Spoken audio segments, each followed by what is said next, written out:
नमस्कार, जय हिंद, वंदे मातरम। प्यारे बच्चों, आज की इस क्लास में आपका स्वागत है। ग्राम समाज एवं विकास लेखपाल के सिलेबस का एक महत्वपूर्ण हिस्सा है। इससे पहले भी मैं आपको एक क्लास करवा चुका हूं रिवीजन के लिए, जिसमें 300 महत्वपूर्ण वन लाइनर्स।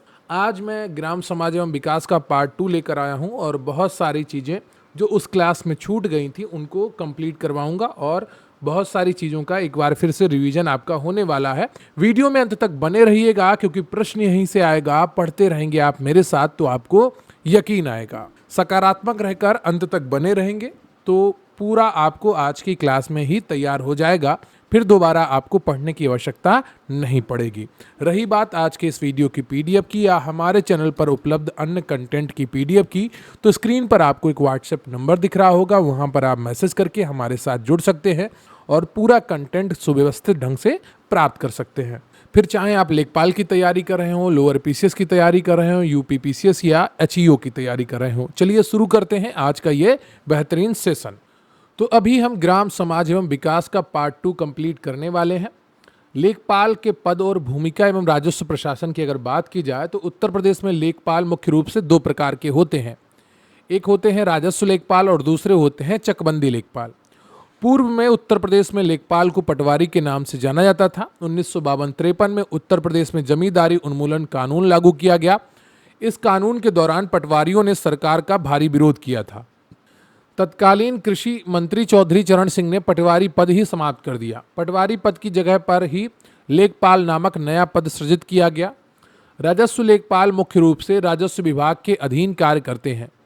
राजस्व लेखपाल का मुख्य कार्य भूमि का मालिकाना हक, लगान वसूली और रिकॉर्ड प्रबंधन करना होता है। लेखपाल का पद प्रदेश सरकार के समूह गा के अंतर्गत आता है। लेखपाल के अधिकार क्षेत्र में कई गांवों का समूह आता है जिसे हल्का कहा जाता है। लेखपाल अपने हल्के की रिपोर्ट कानूनगो यानी कि राजस्व निरीक्षक को सौंपता है। चकबंदी लेखपाल सीधे चकबंदी विभाग के अधीन होते हैं। चकबंदी लेखपाल का मुख्य कार्य किसानों की बिखरी हुई जमीन को एक जगह एकत्रित करना है। बिखरी जमीन को एक स्थान पर करने की इस प्रक्रिया को चक बनाना कहते हैं। चकबंदी प्रक्रिया पूरी होने के बाद चकबंदी लेखपाल का उस गांव से कार्य समाप्त हो जाता है। उत्तर प्रदेश में नई राजस्व संहिता वर्ष 2006 में आई थी। उत्तर प्रदेश राजस्व संहिता 2006 को वर्ष 2016 से लागू किया गया है।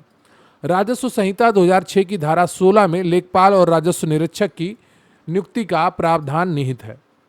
लेखपाल की नियुक्ति कलेक्टर यानी कि जिला अधिकारी द्वारा की जाती है। लेखपाल के तबादले का अधिकार परगना अधिकारी यानी कि एसडीएम के पास होता है। परगना यानी कि तहसील।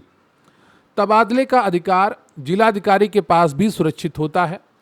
लेखपाल साल में 3 बार खेतों की दौरा करता है या उसे पड़ताल कहते हैं। पहली पड़ताल खरीफ फसल के लिए 10 अगस्त से शुरू होती है। दूसरी पड़ताल रबी फसल के लिए 1 जनवरी से शुरू होती है और तीसरी पड़ताल जायद फसल के लिए 1 मई से प्रारंभ होती है। प्राकृतिक आपदा, बाढ़, सूखा आने पर फसल के नुकसान की रिपोर्टिंग लेखपाल ही करता है। गांव के तालाब, चारागाह और सार्वजनिक भूमि पर अवैध कब्जे की रिपोर्ट भी लेखपाल ही प्रशासन को देता है। आय, जाति, निवास प्रमाण पत्रों एवं पीएम आवास किसान योजना का सत्यापन लेखपाल द्वारा ही होता है। तो पीएम किसान योजना जो है उसका सत्यापन लेखपाल द्वारा ही किया जाता है। राजस्व वसूली में सबसे निचला पद लेखपाल का होता है। राजस्व वसूली का सही क्रम है लेखपाल, कानूनगो, नायब तहसीलदार, एसडीएम और जिलाधिकारी। अब हम बात करेंगे प्रमुख भूमि दस्तावेज एवं राजस्व शब्दावली की। खसरा क्या होता है? ये गांव का एक महत्वपूर्ण रजिस्टर है जिसमें खेत का प्लाट नंबर दर्ज होता है। खसरे में क्षेत्रफल, बोई गई फसल का प्रकार और मिट्टी की स्थिति को भी जानकारी होती है। खसरे को ही राजस्व भाषा में फील्ड बुक भी कहा जाता है। पारंपरिक रूप से खसरे में 21 से 22 कॉलम होते थे। वर्तमान कंप्यूटरीकृत खसरे में कुल 46 कॉलम होते हैं। खतौनी एक व्यक्ति या परिवार के पास मौजूद कुल जमीन का सम्मिलित रिकॉर्ड होता है। पारंपरिक रूप से खतौनी में पहले 13 कॉलम हुआ करते थे। वर्तमान में खतौनी के कॉलम बढ़ाकर 19 कर दिए गए हैं। खसरा और खतौनी की सम्मिलित रूप से अधिकार अभिलेख कहा जाता है। सजरा गांव के नक्शे को सजरा कहा जाता है। सजरा मुख्य रूप से कपड़े का बना होता है। सजरा शब्द अरबी भाषा के सजर शब्द से बना है। सजर का अर्थ होता है वृक्ष। जिल्द बंदोबस्त, यह चकबंदी प्रक्रिया के दौरान तैयार किया गया महत्वपूर्ण दस्तावेज है। चकबंदी के बाद जल्द बंदोबस्त लेखपाल को रिकॉर्ड के लिए सौंपा जाता है।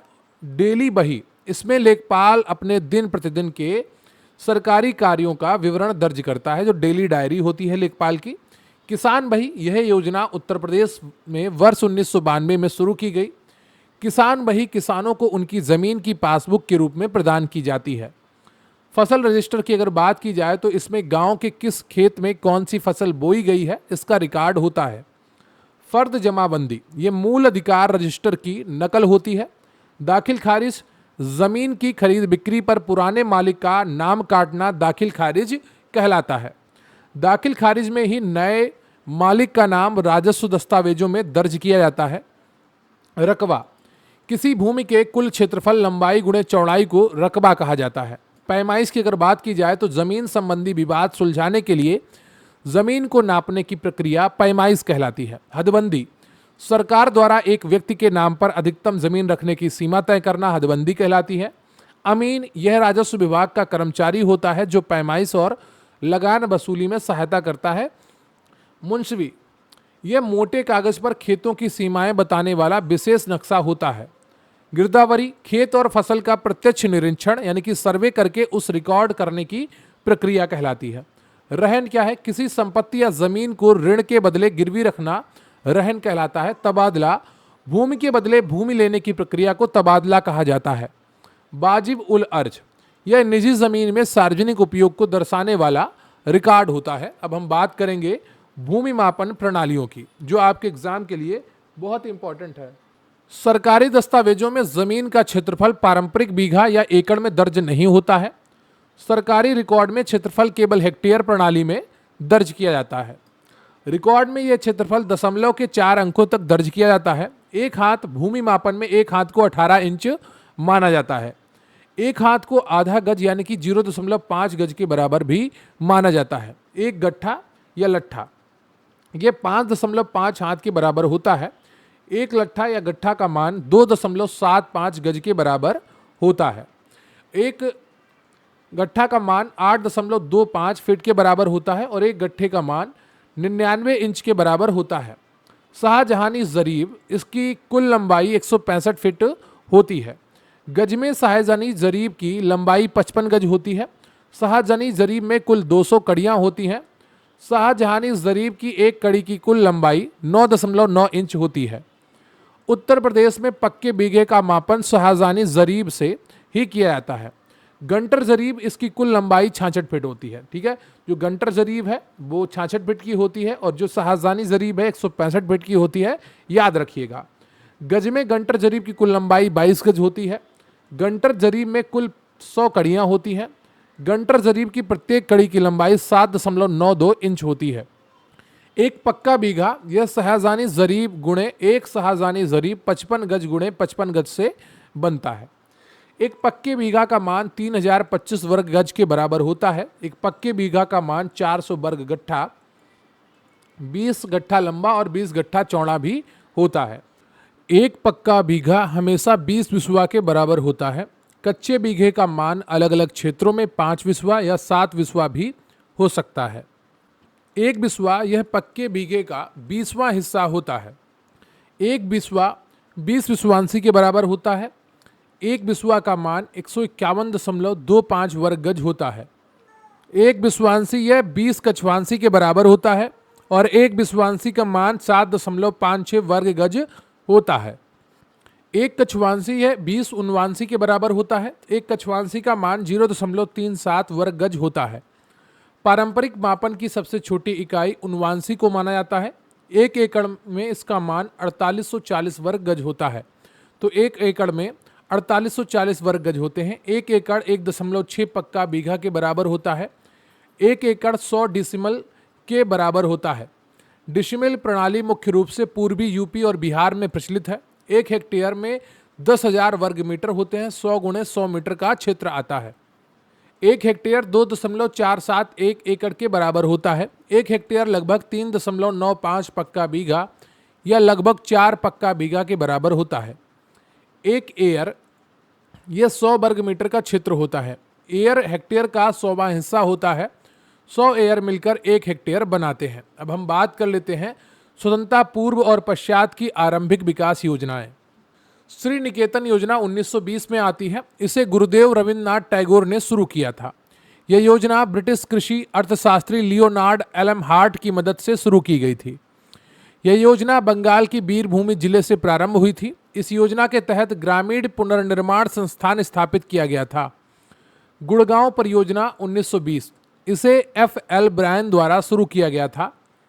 यह परियोजना पंजाब प्रांत वर्तमान हरियाणा में शुरू हुई थी। इस परियोजना में गांवों के अंदर ग्राम मार्गदर्शक नियुक्त किए गए थे। मार्तंडम योजना 1921, इसे डॉक्टर स्पेंसर हैच द्वारा त्रावणकोर रियासत में शुरू किया गया था। इस योजना का प्रमुख नारा विशेषज्ञों की सलाह से स्वयं की सहायता था। सेवाग्राम आश्रम योजना 1936, इसे महात्मा गांधी द्वारा शुरू किया गया था। यह आश्रम वर्धा महाराष्ट्र के सेगांव में स्थापित किया गया था। यह योजना मुख्य रूप से स्वदेशी छुआछूत निवारण और बुनियादी शिक्षा पर केंद्रित थी। इटावा पायलट प्रोजेक्ट 1948, इसे अमेरिकी नागरिक अल्बर्ट मेयर द्वारा शुरू किया गया था। यह प्रोजेक्ट उत्तर प्रदेश के इटावा जिले के महोबा नामक स्थान से शुरू हुआ था। इस प्रोजेक्ट को भारत में ग्राम विकास का सबसे सफल शुरुआती मॉडल माना गया है और कई बार यह परीक्षाओं में भी पूछा गया है, तो याद रखिएगा। भूदान ग्रामदान आंदोलन 1951, इसे आचार्य विनोबा भावे द्वारा शुरू किया गया था। यह आंदोलन पोचमपल्ली, तेलंगाना, तत्कालीन आंध्र प्रदेश से शुरू हुआ था। इस आंदोलन में जमींदारों से स्वेच्छा से जमीन दान ली गई थी और भूमिहीनों को बांटी गई थी। इसमें स्वेच्छा से 1/6 जमीन दान की मांग की गई थी। सामुदायिक विकास कार्यक्रम सीडीपी 2 अक्टूबर 1952 को प्रारंभ होता है। यह आज़ाद भारत का पहला बड़ा विकास कार्यक्रम था। सीडीपी को अमेरिका के फोर्ड फाउंडेशन की आर्थिक मदद से शुरू किया गया था। यह कार्यक्रम टॉप डाउन मॉडल, ऊपर से नीचे पर आधारित था, यानी कि योजनाएं ऊपर बनती थी और इम्प्लीमेंट नीचे होती थीं। आम जनता की भागीदारी ना होने के कारण यह कार्यक्रम बुरी तरह से विफल रहा। अब एसी में बैठने वाला, ऊपर टॉप पर बैठने वाला अधिकारी जो सचिव है, वो अगर कानून बनाएगा गांव के लिए तो तकलीफ में होगा, क्योंकि उसे वर्तमान स्थिति का पता नहीं होगा। इसलिए टॉप डाउन मॉडल विकास के कार्यों के लिए सही नहीं होता है। हर जिले की भौगोलिक स्थिति अलग होती है, हर जिले की आवश्यकता अलग होती है, तो हर जिले का कार्यक्रम अलग से बनना आवश्यक है। राष्ट्रीय विस्तार सेवा NES 1953, इसे सीडीपी को जमीनी स्तर पर लागू करने के लिए सहयोगी कार्यक्रम के रूप में लाया गया। खादी एवं ग्रामोद्योग आयोग KVIC 1957 में गठित होता है। इसे दूसरी पंचवर्षीय योजना के तहत स्थापित किया गया। खादी एवं ग्रामोद्योग आयोग KVIC वर्तमान में MSME मंत्रालय के अधीन एक वैधानिक निकाय है। गहन कृषि जिला कार्यक्रम IADP 1960-61 में प्रारंभ हुआ। यह एक विशेष पैकेज प्रोग्राम था। इसी कार्यक्रम में भारत में हरित क्रांति की नींव रखी गई। IADP के तहत देश के 7 राज्यों के 7 जिले विशेष रूप से चुने गए थे। उत्तर प्रदेश से इस कार्यक्रम के लिए अलीगढ़ जिले का चयन हुआ था। अन्य जिले पश्चिमी गोदावरी आंध्र, शाहाबाद बिहार, तंजावुर तमिलनाडु, लुधियाना पंजाब, रायपुर MP और पाली राजस्थान से। गहन पशु विकास कार्यक्रम ICDP 1964-65 में यह तीसरी पंचवर्षीय योजना में शुरू किया गया था।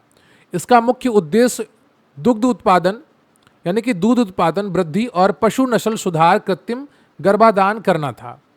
20 सूत्री कार्यक्रम TPP 1975, इसे PM इंदिरा गांधी द्वारा शुरू किया गया था। ये कार्यक्रम गरीबी हटाओ अभियान के प्रमुख हिस्से के रूप में लाया गया था। तो गरीबी हटाओ जो अभियान था इंदिरा गांधी जी का, जो नारा था, उसके हिस्से के रूप में लाया गया था 20 सूत्री कार्यक्रम। 20 पॉइंट्स प्रोग्राम बहुत इंपॉर्टेंट है, कई बार परीक्षाओं में ये पूछा गया है। अब हम बात करेंगे गरीबी उन्मूलन एवं रोजगार गारंटी योजनाओं से जुड़ी हुई। लघु किसान विकास एजेंसी SFDA 1971-72 में स्थापित होती है। इसे B वेंकटप्पा समिति 1969 की सिफारिश पर बनाया गया था। इसका उद्देश्य छोटे किसानों को बैंकों के माध्यम से कृषि ऋण उपलब्ध कराना था। सूखा प्रवण क्षेत्र कार्यक्रम DPAP 1973-74, इसे चौथी योजना में सूखे के प्रभाव को कम करने हेतु लाया गया था। बाद में इस कार्यक्रम का विलय PM कृषि सिंचाई योजना में कर दिया गया। मरुस्थल विकास कार्यक्रम डीडीपी 1977-78 ये मरुस्थलीकरण को रोकने हेतु लाया गया था। काम के बदले अनाज कार्यक्रम एफडब्ल्यूपी 1977-78 ये जनता पार्टी सरकार द्वारा बेरोजगारी दूर करने हेतु लाया गया था। एफडब्ल्यूपी में श्रमिकों को मजदूरी के बदले देश को अधिशेष अनाज दिया जाता था। समन्वित ग्रामीण विकास कार्यक्रम आईआरडीपी इंपॉर्टेंट है, याद रखिएगा, 1980 में आया। ये छठी पंचवर्षीय योजना की प्रमुख गरीबी उन्मूलन योजना थी। आईआरडीपी में बीपीएल परिवारों को स्थायी संपत्ति जैसे भैंस सिलाई मशीन खरीदने हेतु सब्सिडी युक्त ऋण दिया जाता था। ट्राइसेम 1979 में आया। इसका पूरा नाम ग्रामीण युवाओं के स्वरोजगार हेतु प्रशिक्षण है। यह 18 से 35 वर्ष के बीपीएल युवाओं के कौशल विकास हेतु शुरू की गई योजना थी। ट्राइसेम का खर्च केंद्र और राज्य सरकार के बीच 50-50 के अनुपात में बांटा गया था। इसमें SC/ST के लिए 50%, महिलाओं के लिए 40% और दिव्यांगों के लिए 3% आरक्षण निर्धारित था। राष्ट्रीय ग्रामीण रोजगार कार्यक्रम NREP 1980 में आया। यह काम के बदले अनाज कार्यक्रम को समाप्त करके शुरू किया गया था। NREP में श्रमिकों को मजदूरी के रूप में नगद राशि और अनाज दोनों दिए जाते थे। ग्रामीण भूमिहीन रोजगार गारंटी कार्यक्रम RLEGP 1983 में आया। यह भूमिहीन परिवारों के एक सदस्य को रोजगार देता था। RLEGP में एक वर्ष में कम से कम 100 दिन की रोजगार गारंटी दी जाती थी। ये कार्यक्रम 100% केंद्र सरकार द्वारा पोषित था। इंदिरा आवास योजना IAY 1985 में स्टार्ट होती है। इसे PM राजीव गांधी द्वारा शुरू किया गया था। इसका उद्देश्य बीपीएल और बंधुआ मजदूरों को मुफ्त में पक्का घर देना था। प्रारंभ में यह JRY का उपक्रम थी, लेकिन 1996 में इसे स्वतंत्र योजना बना दिया गया। जवाहर रोजगार योजना JRY 1989 में आती है। यह NREP 1980 और RLEGP 1983 दोनों को मिलाकर बनाई गई थी। JRY में केंद्र और राज्य के बीच खर्च का अनुपात 80:20 था। JRY में 30% रोजगार विशेष रूप से महिलाओं हेतु आरक्षित किए गए थे। रोजगार आश्वासन योजना EAS 1993 में आती है। यह कृषि के खाली मौसम में 100 दिनों का रोजगार देने हेतु लाई गई थी। EAS को देश के 1778 पिछड़े ब्लॉकों में शुरू किया गया था और यह 100% केंद्र से पोषित थी। स्वर्ण जयंती ग्राम स्वरोजगार योजना SGSY 1999 में आती है। यह IRDP और ट्राइसेम सहित 5 पुरानी योजनाओं को मिलाकर बनी थी। SGSY मुख्य रूप से स्वयं सहायता समूहों SHG के विकास पर केंद्रित थी। SGSY में केंद्र और राज्य के खर्च का अनुपात 75:25 निर्धारित था। SGSY योजना को 2011 में बदलकर राष्ट्रीय ग्रामीण आजीविका मिशन NRLM कर दिया गया और NRLM का जो नाम है 2015 में बदलकर दीनदयाल अंत्योदय योजना NRLM कर दिया गया। जवाहर ग्राम समृद्धि योजना JGSY 1999 ये पुरानी जवाहर रोजगार योजना का ही नया रूप थी। JGSY को सीधे ग्राम पंचायत स्तर पर बुनियादी ढांचे के निर्माण हेतु लागू किया गया था। अब हम बात करेंगे बुनियादी ढांचा व नवीनतम महत्वपूर्ण योजनाओं की। अन्नपूर्णा योजना 2000 में आती है। ये 65 वर्ष से अधिक आयु के उन बुजुर्गों के लिए है जिन्हें वृद्धावस्था पेंशन नहीं मिल पा रही है। इस योजना के तहत इन पात्र बुजुर्गों को प्रति माह 10 किलो मुफ्त अनाज दिया जाता है। प्रधानमंत्री ग्राम सड़क योजना PMGSY 2000 में आती है। ये 25 दिसंबर 2000 को अटल बिहारी वाजपेयी जी द्वारा शुरू की गई। इसका उद्देश्य मैदानी क्षेत्रों में 500 से अधिक आबादी वाली बस्तियों को पक्की सड़कों से जोड़ना है। पहाड़ी या जनजातीय क्षेत्रों में यह शर्त 250 से अधिक आबादी वाली बस्तियों के लिए है। संपूर्ण ग्रामीण रोजगार योजना SGRY 2001 यह EAS 1993 और JGSY 1999 दोनों को मिलाकर बनाई गई थी। मनरेगा 2 फरवरी 2006 यह मूल रूप से नरेगा एक्ट 2005 के तहत आंध्र प्रदेश के अनंतपुर जिले से लॉन्च की गई। 2 अक्टूबर 2009 को इसका नाम बदलकर महात्मा गांधी नरेगा यानी कि मनरेगा कर दिया गया। मनरेगा में एक वित्तीय वर्ष में 100 दिन के अकुशल रोजगार की कानूनी गारंटी दी जाती है। आवेदन के 15 दिन के भीतर काम न मिलने पर राज्य सरकार को बेरोजगारी भत्ता देना पड़ता है। स्वच्छ भारत मिशन ग्रामीण 2014 इसे गांवों को खुले में शौच मुक्त ODF बनाने हेतु शुरू किया गया था। वर्तमान में इसका दूसरा चरण ODF+ 2020 से 25 चल रहा है। ओडीएफ प्लस का मुख्य उद्देश्य गांवों में ठोस व तरल कचरा प्रबंधन करना है। दीनदयाल उपाध्याय ग्रामीण Kaushal Yojana DDU GK22 important है, याद रखिएगा। ये 15 से 35 वर्ष के ग्रामीण युवाओं के रोजगार आधारित कौशल के विकास के लिए है। दीनदयाल उपाध्याय ग्राम ज्योति योजना 2015 में आती है। यह पुरानी राजीव गांधी विद्युतीकरण योजना के स्थान पर लाई गई। इसका मुख्य कार्य कृषि ट्यूबवेल और गैर कृषि घरेलू उपयोग के लिए अलग अलग फीडर लगाना है। प्रधानमंत्री कृषि सिंचाई योजना 2015 में आती है। इस योजना का मुख्य नारा पर ड्रॉप मोर क्रॉप है। यह योजना पानी बचाने के लिए ड्रिप यानी कि टपक व स्प्रिंकलर फव्वारे से सिंचाई को बढ़ावा देती है। श्यामा प्रसाद मुखर्जी रूरबन मिशन 2016, यह मिशन छत्तीसगढ़ के राजनांद गांव से शुरू हुआ था। इसका उद्देश्य ग्रामीण क्षेत्रों में शहरी सुविधाएं देने हेतु 300 रूरबन क्लस्टर बनाना है। यह mission doctor APJ Abdul Kalam की पूरा provision of urban amenities and in rural areas model पर आधारित है। प्रधानमंत्री आवास योजना 2016, यह ग्रामीण विकास मंत्रालय की योजना है। पक्के घर हेतु मैदानी इलाकों में 1.20 लाख और पहाड़ी क्षेत्रों में 1.30 लाख की आर्थिक सहायता दी जाती है। इस योजना में शौचालय निर्माण हेतु 12,000 की राशि अतिरिक्त रूप से दी जाती है। मार्च 2029 तक 2 करोड़ और नए पक्के मकान बनाने का लक्ष्य रखा गया है। प्रधानमंत्री उज्ज्वला योजना 2016 में शुरू होती है। यह उत्तर प्रदेश के बलिया जिले से 1 मई 2016 को प्रारंभ हुई। इसमें BPL महिलाओं को पेट्रोलियम मंत्रालय द्वारा मुफ्त LPG कनेक्शन दिया जाता है। इस योजना का दूसरा चरण उज्ज्वला 2.0 अगस्त 2021 में यूपी के महोबा से शुरू किया गया था।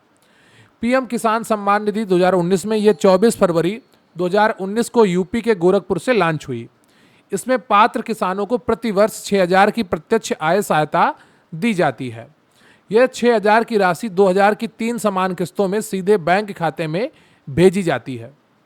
जल जीवन मिशन 2019, इसे 15 अगस्त 2019 को जल शक्ति मंत्रालय द्वारा शुरू किया गया था। इसका लक्ष्य 2024 तक हर ग्रामीण परिवार को 55 लीटर प्रतिदिन शुद्ध पेयजल पहुंचाना था। वर्तमान में इस मिशन का दूसरा चरण जल जीवन मिशन 2.0 लागू कर दिया गया है। स्वामित्व योजना 2020, इसे 24 अप्रैल को राष्ट्रीय पंचायती राज दिवस पर शुरू किया गया था 2020 में। इसमें ड्रोन तकनीकी से गांवों की मैपिंग कर ग्रामीणों को उनकी प्रॉपर्टी कार्ड मालिकाना हक दिया जाता है। मिशन अमृत सरोवर 2022, इसके तहत देश के हर जिले में कम से कम 75 अमृत सरोवर तालाब बनाने का लक्ष्य रखा गया है। भारत का सबसे पहला अमृत सरोवर उत्तर प्रदेश के रामपुर जिले के पटवई ग्राम पंचायत में बनकर तैयार हुआ था और यह प्रश्न कई परीक्षाओं में पूछा गया था। लखपति दीदी योजना 2023, यह योजना DNRLM मिशन का एक महत्वपूर्ण हिस्सा है। इसमें स्वयं सहायता समूह SHG की महिलाओं को कौशल प्रशिक्षण देकर उनकी वार्षिक आय 1 लाख से अधिक करना है। वर्ष 2024 में इस योजना का लक्ष्य बढ़ाकर 3 करोड़ महिलाओं को लखपति दीदी बनाना कर दिया गया है। PM जनमन 2023, इसे 15 नवंबर को जनजातीय गौरव दिवस बिरसा मुंडा जयंती पर लॉन्च किया गया था।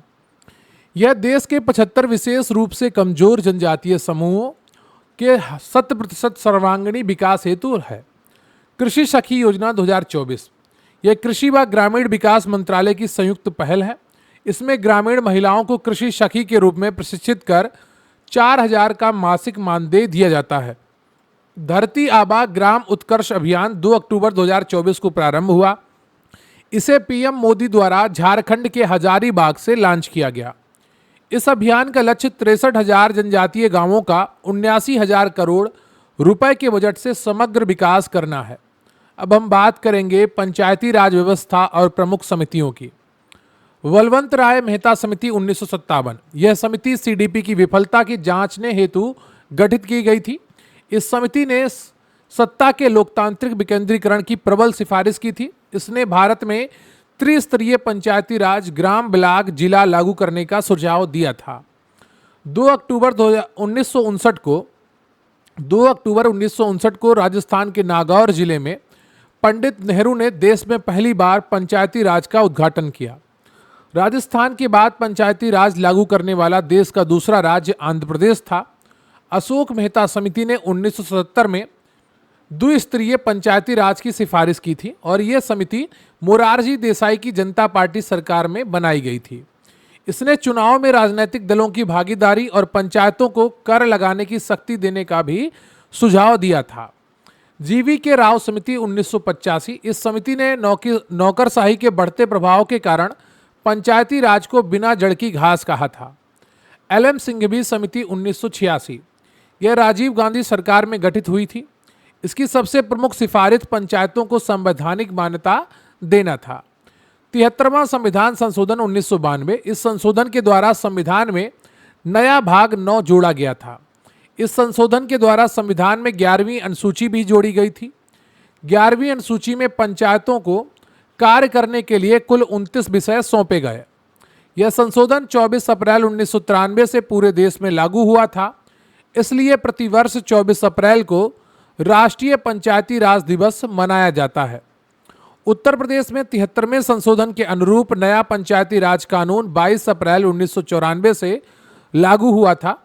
अनुच्छेद 243A, इसमें ग्राम सभा के गठन का प्रावधान किया गया है। अनुच्छेद 243B, इसमें पंचायतों के त्रिस्तरीय गठन का प्रावधान है। जिन राज्यों की आबादी 20 लाख से कम है वहां मध्यवर्ती ब्लॉक स्तर की पंचायत बनाना अनिवार्य नहीं है। अनुच्छेद 243D, ये पंचायतों में स्थानों के आरक्षण से संबंधित है। आरक्षण के तहत SC/ST को उनकी जनसंख्या के अनुपात में सीटें आरक्षित की जाती हैं। महिलाओं को पंचायतों में कुल सीटों को कम से कम 33% यानी कि 1/3 आरक्षण प्राप्त है। कई राज्यों ने इसे बढ़ाकर 50% तक किया है। OBC कम्युनिटी को भी इसमें आरक्षण प्राप्त है। अनुच्छेद 243E, इसके अनुसार पंचायतों का कार्यकाल उनकी पहली बैठक से 5 वर्ष का होता है। यदि कोई पंचायत समय से पूर्व भंग हो जाती है तो 6 महीने के अंदर नया चुनाव कराना अनिवार्य है। अनुच्छेद 243F, पंचायत का चुनाव लड़ने के लिए न्यूनतम आयु 21 वर्ष निर्धारित की गई है। अनुच्छेद 243I, यह पंचायतों को धन वितरण हेतु राज्य वित्त आयोग के गठन का प्रावधान करता है। अनुच्छेद 243K, यह पंचायतों के निष्पक्ष चुनाव हेतु राज्य निर्वाचन आयोग के गठन का प्रावधान करता है। अब हम बात कर लेते हैं ग्राम एवं ब्लॉक स्तरीय पंचायती शासन की।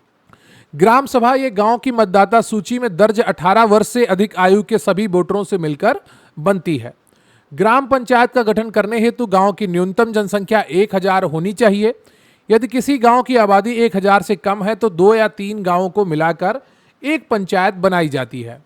1000 तक की आबादी वाली ग्राम पंचायत में 9 वार्ड सदस्य होते हैं और 1000 से 2000 तक की आबादी वाली ग्राम पंचायत में 11 वार्ड सदस्य होते हैं। 2000 से 3000 तक की आबादी वाली ग्राम पंचायत में 13 वार्ड सदस्य होते हैं और 3000 से अधिक आबादी वाली ग्राम पंचायत में 15 वार्ड सदस्य होते हैं।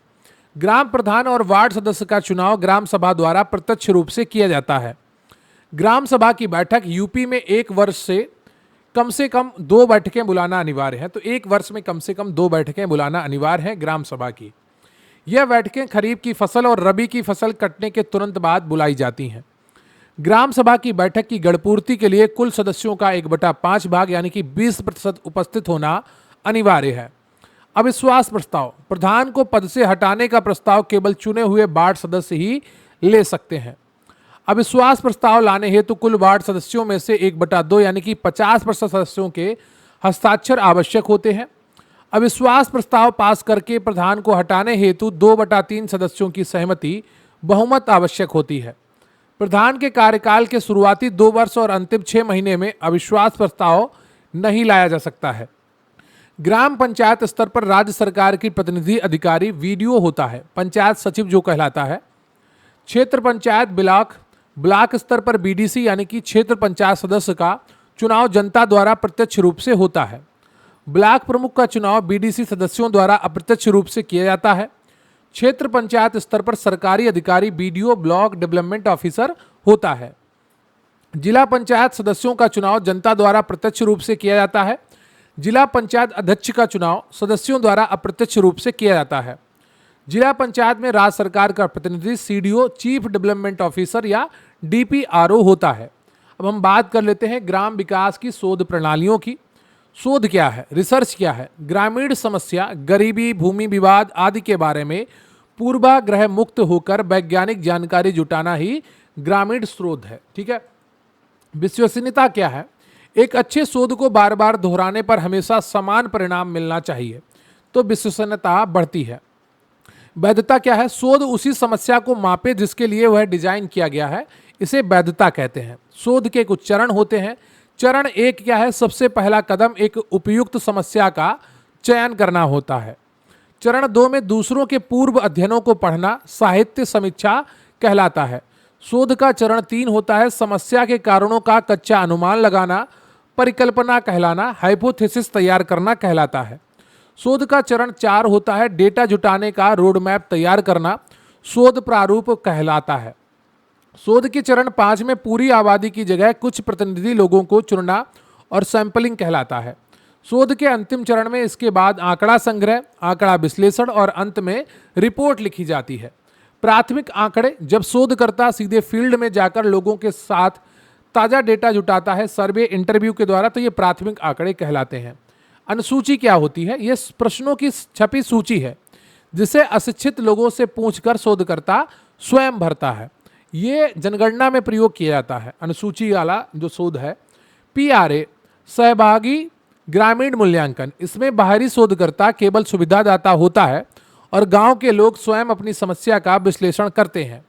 FGD फोकस ग्रुप डिस्कशन, इसमें 8-12 लोगों के छोटे समूहों में किसी विशेष समस्या पर गहराई से चर्चा की जाती है।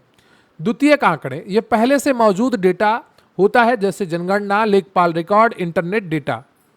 वर्णनात्मक शोध, यह वर्तमान स्थिति क्या है का सटीक वर्णन करता है। विश्लेषणात्मक शोध, यह समस्या के पीछे क्यों और कैसे का उत्तर खोजता है। व्यवहारिक क्रियात्मक शोध, यह किसी तात्कालिक तुरंत समस्या का तुरंत समाधान ढूंढने के लिए किया जाता है। मौलिक शोध, इसका उद्देश्य केवल ज्ञान वृद्धि करना और नए सिद्धांत बनाना है, जैसे न्यूटन का नियम। मात्रात्मक शोध, यह वह शोध है जिसे संख्या या प्रतिशत में मापा जा सकता है। गुणात्मक शोध क्वालिटेटिव, इसमें लोगों के विचार व भावनाओं का अध्ययन किया जाता है। उदाहरण के लिए छुआछूत पर उनकी राय क्या है। शोध में लेखपाल की भूमिका, लेखपाल के पास भूमि, जाति और सांख्यिकी का पूरा सरकारी रिकॉर्ड होता है। इस कारण लेखपाल किसी भी शोधकर्ता के लिए प्राथमिक डेटा संग्रह में सबसे बड़ा मार्गदर्शक होता है। तो ये आपका अभी रिवीजन पूर्व होता है किसका? ग्रामीण विकास एवं समाज का। तो ग्रामीण जो समाज है और विकास है उसका कंटेंट आज मैं लेकर आया था। इसका ये पार्ट 2 है। पार्ट 1 मैं आपको करवा चुका हूँ। वीडियो को लाइक कर लीजिएगा, चैनल पर नया है चैनल को सब्सक्राइब कर लीजिएगा, अपने दोस्तों के साथ शेयर करिएगा और कमेंट करके हमें बताइएगा कि आज का ये सेशन आपको कैसा लगा। ये 300 वन लाइनर्स की जो सीरीज थी उसमें मैंने आपको ग्रामीण समाज एवं विकास के तकरीबन आपको मैंने 589 वन लाइनर्स दिए हैं, जिसके द्वारा आपका पूरा ग्रामीण समाज और विकास का जो टॉपिक है वो पूरा कंप्लीट हो गया है। और अभी मैं आपको एक वीडियो और दूंगा जिसमें आपको वर्ल्ड ज्योग्राफी कंप्लीट करवाऊंगा और उसके द्वारा आपका ये पूरा टॉपिक कंप्लीट हो जाएगा और आपकी तैयारी बहुत अच्छी हो जाएगी। अगर आप ये वन लाइनर्स को ही अच्छे से रिवाइज कर लेंगे तो आपका काफ़ी जो पेपर है उसका एक बड़ा हिस्सा कवर हो जाएगा। रही बात आज के इस वीडियो की PDF की या हमारे चैनल पर उपलब्ध अन्य वीडियोस की PDF की, फिर चाहे आप लेखपाल की तैयारी कर रहे हो, लोअर PCS की तैयारी कर रहे हो, PCS की तैयारी कर रहे हो या फिर स्वास्थ्य शिक्षा अधिकारी की तैयारी कर रहे हो, आप स्क्रीन पर दिख रहे हो व्हाट्सएप नंबर पर मैसेज करिए, अपनी भर्ती का नाम लिखिए या जो आपको नंबर दिखता है, जो बैनर दिखता है अपनी भर्ती का, उसका स्क्रीनशॉट आप व्हाट्सएप पर मैसेज करिए, आपको पूरी जानकारी प्रोवाइड करवा दी जाएगी। चलिए अपना ख्याल रखिए, मिलेंगे फिर किसी अन्य वीडियो में, तब तक के लिए जय हिंद जय भारत।